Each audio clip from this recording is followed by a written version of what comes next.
What's up mga amigo, for this video papunta nga kami ngayon ng Clark, Pampanga sa may Aqua Planet mga amigo, no? At ito kasalukuyan nasa Inlex kami. Binabaybay namin yung kahabaan ng Inlex hanggang makarating kami ng Clark.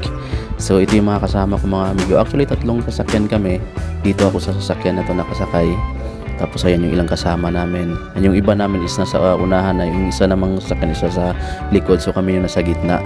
So ito yung view dito sa may Inlex, no, ng mga nadadaanan mo, mga palayan, mga puno ng kahoy at yung ano-ano pa. Tapos dito sa part na to is nakapasok na kami ng Clark, Pampanga nga. So dumaan kami dyan sa parang mini zoo nila. Tapos may makita kayo dyan. So ang dami palang puno. Ang ganda pala ng ano dito mga amigo, no, yung view. Ayan. So dito is medyo nag-stop na kami kasi malapit na kami dito mga amigo. So hintay lang kami sa ano. So ayan, naka-abante na kami ulit. So sa part na to is medyo malapit na talaga kami. Nahanap na lang namin yung eksaktong location. Tapos ayan, nakababa na kami dito. So ito na yung entrance mga amigo ng ano, tsaka parking lot na rin ng Aqua Planet. So ganun kalawak yung parking lot nila. So dito nga makikita mo yung pinaka may screen sila sa labas na makikita mo yung kung ano yung show or yung mga ano sa yung kaganapan sa loob. So dito mga amigo is kailangan mo magbayad kung hindi ka pa nakapagbayad online. So ngayon may konti tayo dyang video pa dyan sa pinaka-art nga sa may entrance. So ito yung ibang mga kasama namin. So pagdating namin dyan mga amigo, mga ilang minuto lang isa dagsa na rin yung mga maraming tao. Bandang 11 AM na yan mga amigo, no? So ang dami pang tao na gustong pumasok. So medyo malawak kasi yung area na to, yung Aqua Planet. Kaya kayang i-accommodate yung mga libo mga amigo, lampas 1,000. So siguro mga hindi ko alam kung gaano karami, no, pero basta 1,000 mga amigo yung kaya niyang i-accommodate. Tsaka ang dami naman kasi ding mga upuan tsaka mga cottages sa loob. So habang naghihintay kami sa ano namin, entrance namin, kung kailan kami papasokin, ayan yung mga ibang kasama namin sa likod. Tapos malami pa kami dyan hanggang nakapasok na kami mga amigo. Dito na nga, nandito na tayo sa loob nito. At ayan yung mga kunting kuha ng videos natin dahil medyo limitado kasi yung memory ng cellphone ko, kaya ganyan lang ka-iksi yung video natin. So ayan yung mga ibang lang mga rides, no? Tapos mayroon dyang parang river. Ayan, maganda dyan mga amigo, magpulutang-lutang, o paikot-ikot lang yan mismo dyan sa buong park. Tapos ayan pa yung iba nilang mga design or mga gandang tanawin na makikita mo dyan. So ayan, tumawid na kami dyan sa pinaka may maliit lang bridge, tapos sa ilalim na yung ano nga, yung pinaka floating or yung pinaka river nila na pwede kang magpalutang-lutang dyan, sakay ng isang salbabida o inflatable na ano, salbabida. So ayan, at ayan, may nakita ko sa inyo mga malawak pa yan, paikot yan sa buong park. Kaya marami din nag-i-enjoy dyan. Ito pala yung mga tent nila, dalawang klase. May mga umbrella type, tapos mayroon din silang mga cottages na parang kubo na rin. So ganyan karami. Tapos yung karamihan dyan wala pang na tao, no. Tapos dito kami dumaan sa gilid kasi medyo malilim. Mainit kasi sa ano na yan, sa time na yung pagdating namin. So ayan, naghahanap pa kami dyan kung saan kami pipwesto. Pero gusto namin doon sana sa may malapit sa pinakamalaki nilang pool, yung may weed or yung may umaalon. Medyo malayo-layo din yung lalakarin yung mga amigo, no, tulad yung nilakad namin. Kasi ang lawak nga ng ano na to, di ko alam kung gaano siya kalapad, pero malawak siya guys. Dumaan ulit kami dyan sa isa pang river, yung bridge na maliit. Tapos ayan, no, may makikita mo, may mga nagpapatangay ng alon doon or ng agos ng tubig guys, no. So hanggang makarating kami dito sa isa pa naming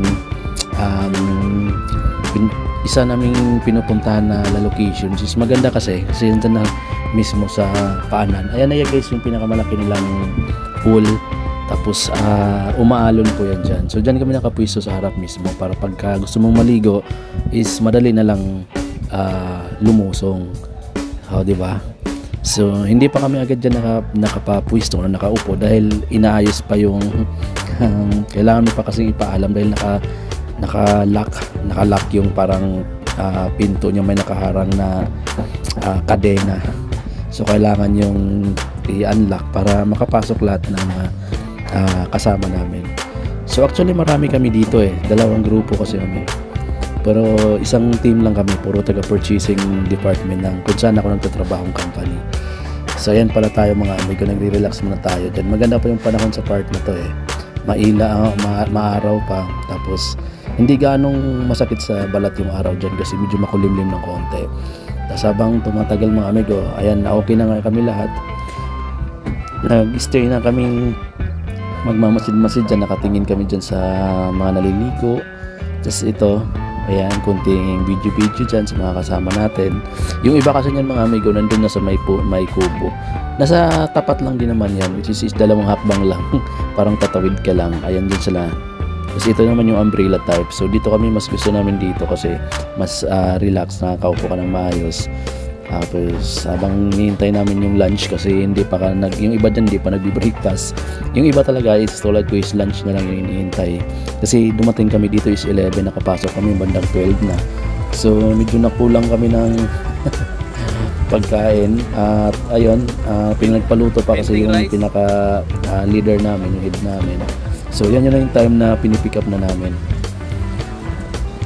So yan, naglalakad yung mga kasama ko. So ito pala yung mga sinusuot namin. Kasi dito pala mga amigo sa Loco Planet, no, bawal pala yung cotton type na mga damit. So kailangan yung mga jersey type yung susuot mo dito. Kasi parang sinasaway ka nila kapag cotton type. Hindi talaga pwede. So sa part na to is bumibili kami dito ng kanin dahil gusto yung iba, gusto nilang mag-extra rice. Kaya dinadagdagan namin yung kanin namin dito. Yung kanin pala nila dito mga amigo, 30 pesos yung bawat isang kakal. So marami din naman yung laman ng isang cup. Sulit na rin mga amigo sa mga gustong mag-abel ng extra rice dito sa Aqua Planet.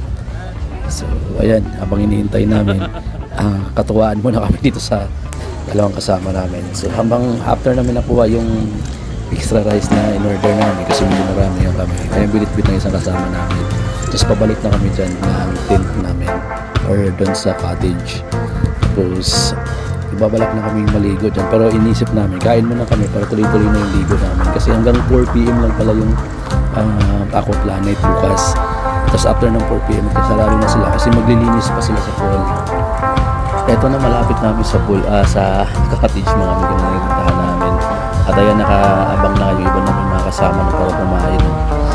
So gutom na yung iba dyan. Siguro ako mga amigo kasi nasa Maynila mga amigo, nasa 3 oras mahigit ito yung binabiyahe namin bago kami makarating dito sa Aqua Planet. At ayan, takam na yung karamihan sa amin dyan nakaligo mga amigo. Sobrang init na kasi na nararamdaman namin dyan. Tinatapos na din kasi talaga namin yung tanghalian. Tapos biglang umulan mga amigo sa bandang hapon, no? Malakas yung buhos ng ulan kaya maraming basa dito sa part na to. At hindi namin alam na pwede palang bitbitin yung pwede palang tanggalin yung mga lalaking payong dyan. Tapos gawin yung bakit hiramin mo muna tapos ibabalik na yung iba sa mga pero kasi ang dami naman nilang project. Pwede ka rin magpasuyo na ihatid kayo. So ayan yung umbrella na yan, tinitiklop nila yung mga walang tao. So ganun siya kalawak. Bandang alas 2 or alas 3 na yata ng hapon to. So umuulan na sa part na yung malaki pala dyan mga amigo na makikita mo parang imbudo. Yan po yung isa sa mga pinakadabis na ng ride na nakakatakot din. Tapos dito mga amigo is pauwi na nga kami ng bandang hapon na yan after na ng ulan. Tapos ayan yung umbrella na or yung tent na inanawan namin, pwede pala siyang tanggalin. So hiramin lang sana namin yan kung may na magbubuhat, pero nag-offer yung isa sa mga project na sila na daw yung hatid sa amin kasi bawal daw na makita na kami yung magbubuhat ng umbrella kasi medyo pabigat din yung malaking umbrella. So papunta na nga kami dito ng pinaka-entrance kasi kailangan namin i-usawul or isabit meron kasi kami yung rubberized na bracelet na parang kinakabit sa'yo kapag nakapasok ka na ng entrance. Tapos pag uwi mo rin kailangan mo siya ibalik. So ito mga amigo yung time na pauwi na kami, may mga bitbit na kami mga backpack dyan. Tapos ayan pala yung ibang mga kasama namin, may kakatuwaan pa kami dyan. Sa part na yan is medyo malakas pa rin yung ibon kahit pauwi na kami. So nasa mga bandang 4 PM ay git na yan kasi 4 PM ga-announce na yung part nito, sarado na sila. Pero karamihan sa mga visitors tulad namin is lumalampas dahil may iba nagbabanlaw pa after na nang maligo sa pool. Kailangan mo pang pansin magbanlaw doon para mas maganda yung habang pauwi ka. So dinadaanan namin ulit itong river mga amigos. So lagi po nakadaan dyan.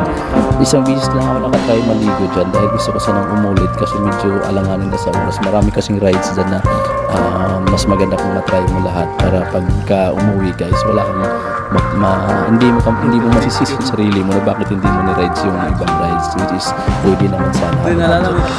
So sa part na ito ng video is hindi ko lang yan na yung pinaka malapit na kami talaga dyan sa so dito sa part na to, ayan, palabas na kami dyan. So after na namin na turn over yung lahat ng kailangan ibalik dun sa Aquaplanet. So ito mga amigo, nagkakatuwa ano pa kami dyan, laki pa ng ngiti ko ng mga amigo no? So yung part na to is medyo makulimlim pa talaga mga amigo at medyo may kunting ambon pa habang pauwi kami sa kung saan kami nanggagaling na. Pero bago kami umuwi mga amigo is nagkausap-usap pa sila na pwede pa kaming dumaan daw ng coffee shop na nandito lang din sa May Clark. Ayan po yung harap ng coffee shop, which is tapos na rin kami sa part na yan na nag-coffee shop dyan. Nasa mga 1 oras siguro kami nag-stay. Then umuwi na kami kasi nasa mga bandang 7 PM na yan. Pero dito sa video ko iwan ko bakit mga liwanag pa. Pero nasa 7 PM na yan mga amigo. Dito na tapusin yung vlog. Maraming salamat sa pag